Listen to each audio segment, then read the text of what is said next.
People often ask me if kickboxing made me rich. And people think, oh, Tate, did you get your money from kickboxing? And the answer is no. Kickboxing is not boxing. Even as a 4-time world champion, the most money I ever got paid for a fight ever was $100,000, which sounds like a lot of money, but in the grand scheme of things, it's not a lot of money. You have to pay your manager 20%, probably another 10% out for various fees, and you're only fighting twice a year. You got to pay your rent, blah, blah, blah, blah. You're not rich as an athlete. Most kickboxers are broke or stay broke. You can transition into the UFC like, what's his name? Stylebender, whatever his name is, can't remember his name. He's done it.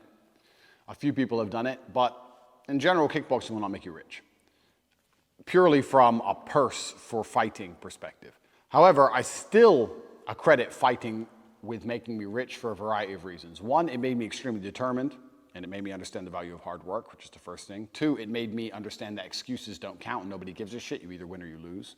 And 3, it introduced me to a whole bunch of important people. Kickboxing as a whole, rich people, bad guys, mafia guys, these kind of things, they're always involved in these industries because they like the idea of sitting at the table and being involved with fighters and being friends with fighters. And they have a lot of money, and there's a lot of their money involved in the promotions and money laundering and these kind of things. So I did meet important people from fighting. And these important people respected me because I was a fighter. And the difference between me and most other fighters is that I'm not an idiot.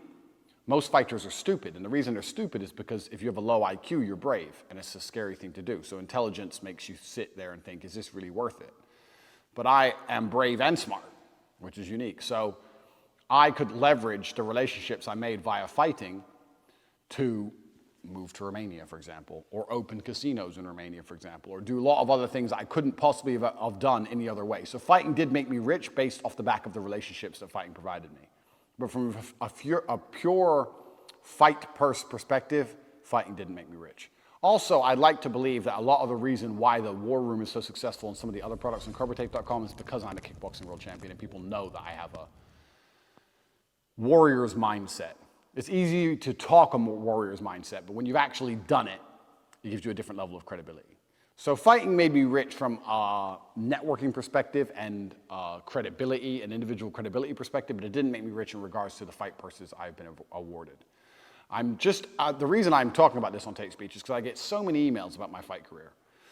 The next thing is, why did I not go to the UFC? Well, it's a simple answer. The reason I didn't go to the UFC is because I broke my hand 3 times in MMA fights, and I kept breaking my hand, and I needed the bigger gloves. The smaller gloves, I kept breaking my hand. It was just unfortunate, so I decided to stick with kickboxing. At the time, it was the best money on the table. Sure, if I got to the top of UFC, I would have made more money, but if you're not at the top of UFC, you're not making money anyway.